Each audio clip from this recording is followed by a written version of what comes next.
ri kobatisera mafhungo a SABC ubva pano Johannesburg 2 mafhungo mahulwane nga chino tshifhinga. We did expect that it is going to be the apex in as far as the movement of people is concerned, but also the movement of cargo. Vachimiswa cha vulanguli ha mikanoni BMA vari zwoṱhe zwingonani pala mukanoni wa Libombo.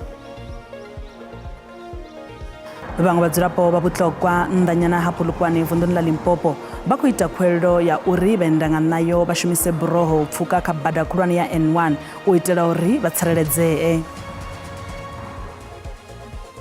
Mapholisa vho bva nga vhunzhi u mona na ḓorobo ya Cape Town kha fulo ḽa tsireledzo dzibadani nga tshino tshifhinga tsha dzi holiday.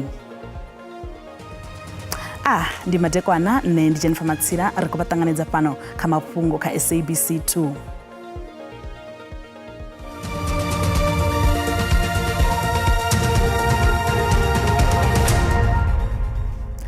Mafhungo a swika kha ino khasho zwenezwino ndi uri President Vho Cyril Ramaphosa vho ṋea Minister wa Pfunzo dza Fhasi Vho Siviwe Gwarube ndaela ya uri mulayo wa Bela u ḓo thoma u shuma na zwiteṅwa zwoṱhe. Vho Ramaphosa vha ri izwi zwo swikelelwa nga vharangaphanḓa vha mahoro phalamennde nga kha lushaka. Vhaṅwe vhadzulapo vha vhuṱhogwa nnḓanyana ha Polokwane vunḓuni ḽa Limpopo vha khou ita khuwelelo ya uri vhaenda nga nayo vha shumise buroho u pfuka kha bada khulwane ya N1 u itela uri vha tsireledzee. Miṅwahani ya rathi yo fhelaho muvhuso wo fhaṱa buroho u itela uri vhathu vha kone u pfuka bada ya N1 fhaḽa vhuṱhogwa. Fhedzi vhathu avha a vha khou tevhedza zwa u shumisa yo buroho vha pfuka bada uri na goloi dzine dza khou gidima nga luvhilo zwa vhanga khombo.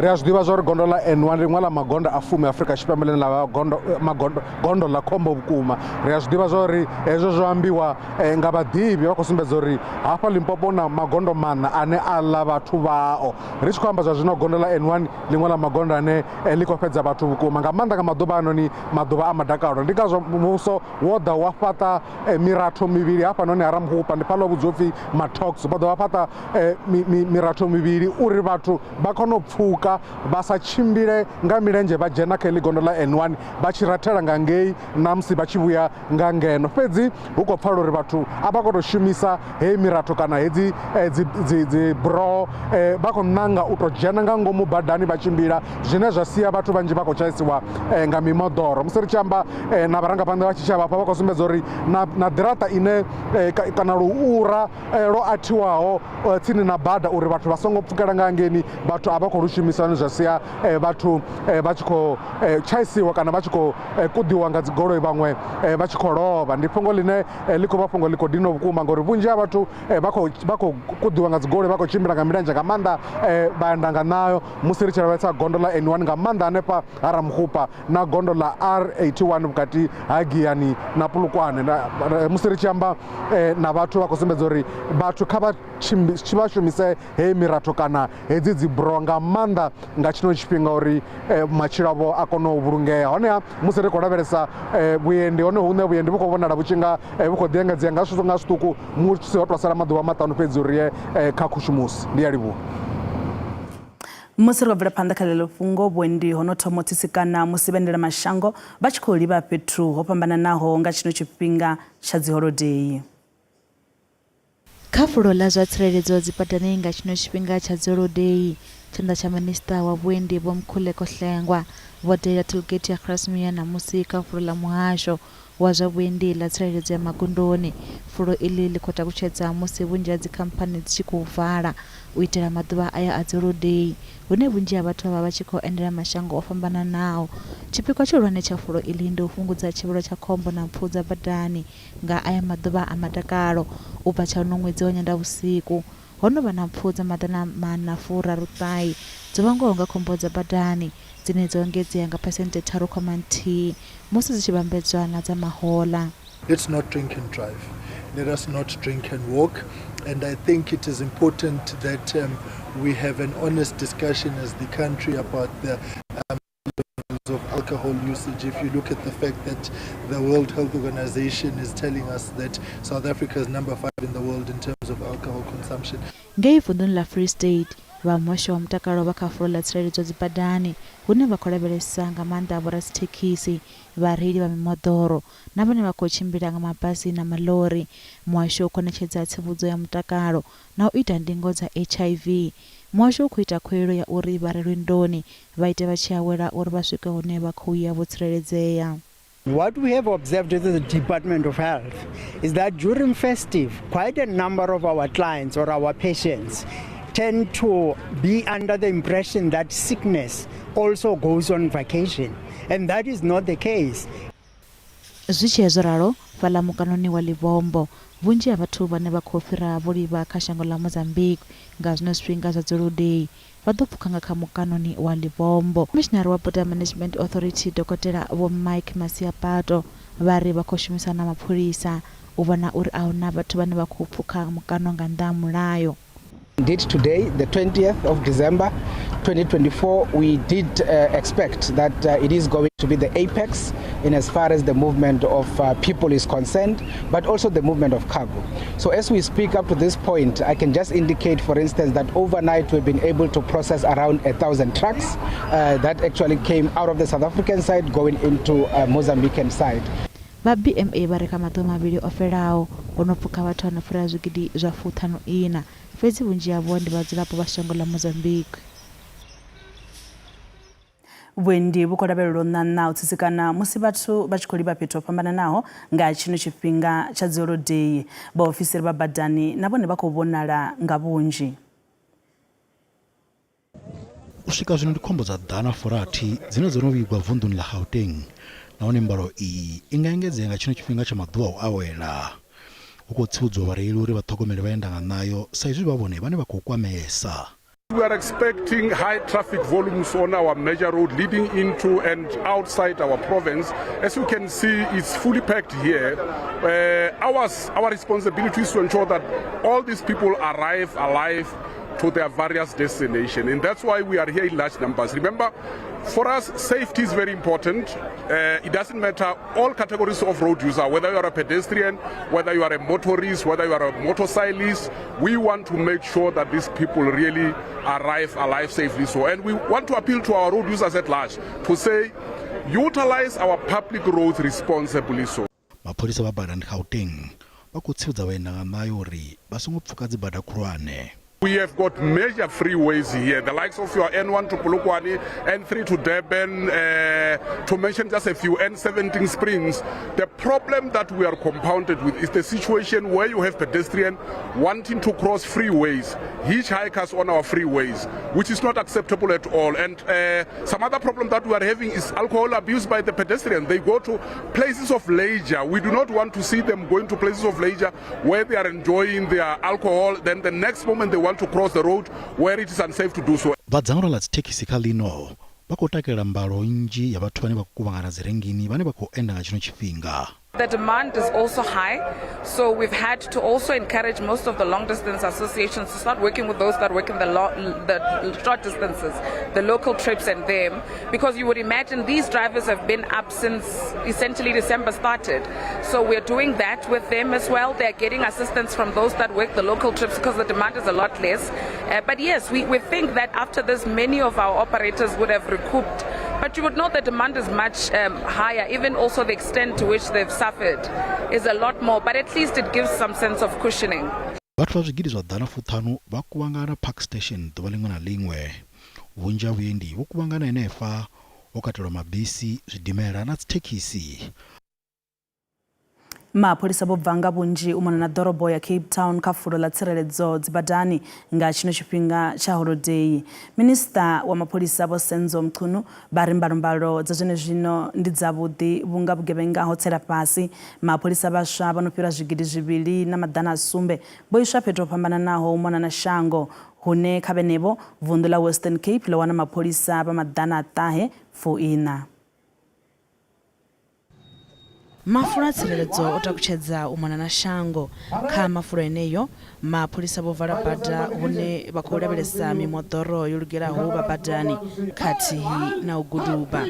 Tshipikwa tshihulwane ndi u lwa na zwiito zwa vhutshinyi na uri hu tevhedzwe mulayo. We've lost the season in October And we said to them, we'll be out there guaranteeing them safety and all of that. That was not just by the way of mouth, word of mouth. We are now ensuring that we are on the ground. Now, while everybody speaks and say we want to be safe and so on and so on, South African police are the underwriter. They are here to demonstrate to the nation that we are underwriting every other commitment by the president, by government, by municipalities, by everybody, that communities are going to be safe and enjoy this season. Mapholisa vho ita na u fara muṅwe wa vhathu vhe vha tshi khou lingedza u shavha afho he vha vala hone, izwo vho zwi kona nga kha u shumisa thekinoḽodzhi ya drone. We have deployed our anti-gang unit across the province, across the Cape Flats. They are continuing with hard work. There is a number of gangs that we have arrested during the past. I counted the figure to 68. So we will continue. It's unfortunate that as we round off gangs, as you open up space, they fight again to fill up those spaces. But we will continue this fight to make sure that we clean out the gangs in the Cape Flats. That will continue doing. Mapholisa vha ndanga vhuendi vha ḓorobo ya Cape Town vha khou shumisana na mapholisa. Kha ḓorobo iyi ho tholiwa mapholisa vha ndanga vhuendi vhane vha ḓa vha tshi khou shuma fhethu ho fhambananaho u mona na vunḓu. This festive season, we are working very closely with SABC. We work with the Provincial Operations Centre. There are jocks in various areas. So we are coordinating very closely with SABC, and we work closely with the Provincial Commission and his senior management. Minister vha ḓo dalela vunḓu la KwaZulu-Natal na vunḓu la Eastern Cape kha maḓuvha sigathi a ḓaho. Phalamennde khou ḓo shumisa fhethu huswa lwa tshifhinganyana u itela miraḓo ya phalamennde. Vha muhasho wa zwifhaṱwa vha ri vha ḓo vha na vhuḓifhinduleli ha u fhaṱa tshifhaṱo itsho tsha tshifhinganyana. Muhulwane wa muhasho uyo Vho Sifiso Mtakani vha ri vho sedza kha uri itsho tshiimiswa tshi ḓo vha tshi tshi khou shumiswa musi hu tshi kha ḓi vhuyedzedzwa tshifhaṱo tsha phalamennde tsho swaho nga mulilo. Muhasho uri u fhaṱwa tshifhaṱo itshi tsha tshifhinganyana ḓo dzhia maḓuvha 24 phanḓa musi tshi tshi khunyelela, hune khou lavhelelwa uri tshi ḓo khunyelela phanḓa musi phalamennde i tshi vula ṅwakani. Naho zwo ralo, phalamennde ino ḓi khwaṱhisedza uri tshipitshi tsha u vula phalamennde kana sona tshi ḓo itwa holoni ya ḓorobo ya Cape Town nga murahu musi phalamennde yo tshinyadzwa nga mulilo miṅwaha mivhili yo fhiraho. The plans regarding the hosting of the State of the Nation address for 2025 have not changed. As we have previously communicated to the public, the State of the Nation address in February will be hosted at the Cape Town City Hall. Mulanguli muhulwane wa muhasho Vho Sifiso Mtakane vha ri tshipikara tsha phalamennde vho Thokhodidiza na minista wa zwifhaṱo zwa muvhuso Vho Dean McPherson vho ṋea thendelo ya thandela iyi. Zwo fhaṱulwa tshifhaṱo tsha phalamennde zwi khou lavhelelwa u khunyelela nga ṅwedzi wa Luhuhi nga 2026 nahone zwi ḓo ḓura masheleni a paḓaho rannda dza biḽioni 2. Mathina vha songo vha ṱutshela kule, ri a vhuya hu si kale.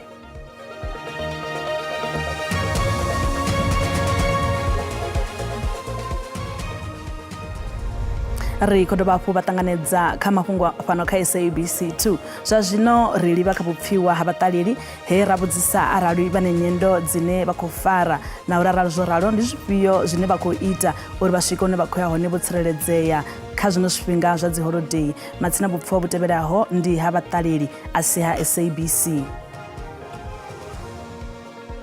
Enda kumuledza kha vhathu vhane vha khou fara nyendo dzo fhambanaho vha tshi livha fhethu ho fhambanaho uri vha swike vho tsireledzea.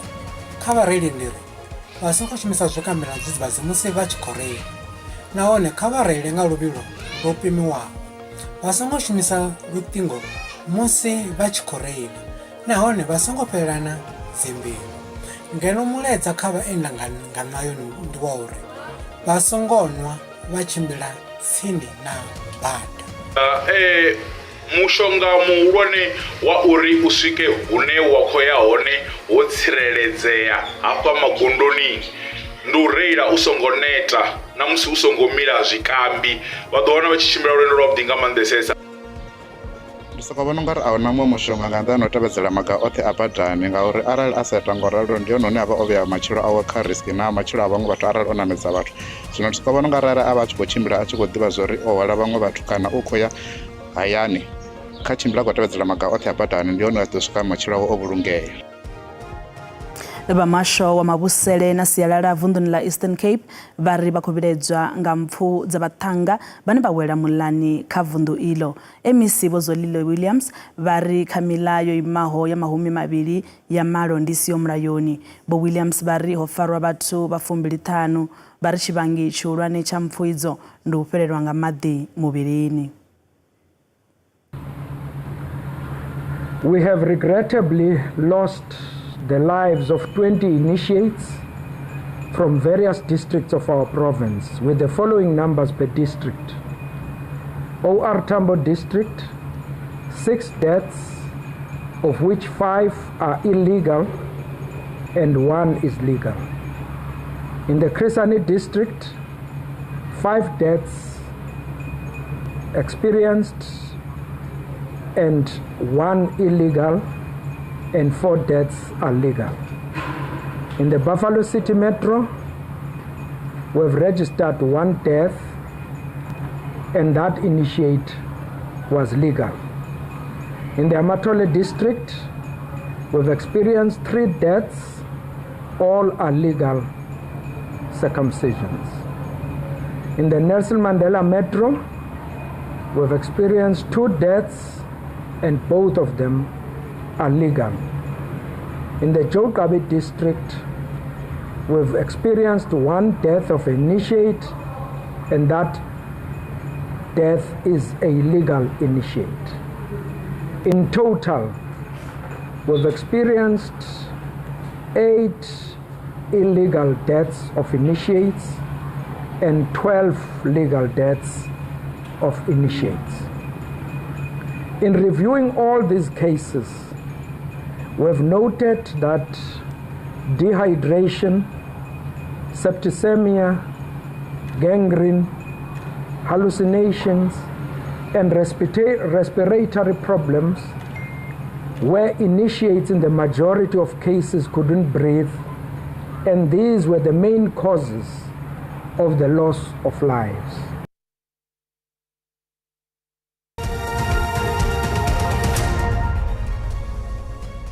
Zwa zwino ri vhaḓisela mafhungo a zwa ikonomi hune rannda ya vhonala yo dzika musi tshi vhambedzwa na maṅwe masheleni mahulwane u mona na ḽifhasi.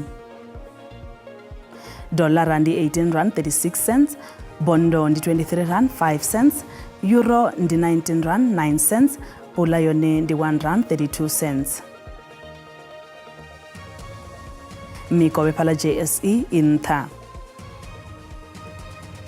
Zwibveledzwa ndi $2,615, platinum ndi $927, oil songo kunakiswaho ndi $72.22 nga fagi. Matina hana musi mafhungo o guma nga urali mafhelo a vhege a vhe avhuḓi vhaḽa vhane vha khou enda vha tshi khou endela vhupo ho fhambananaho na vhone vha vhona uri vho tsireledzea magondoni. U bva kha nṋe Mukolo wa Matsila ndi ri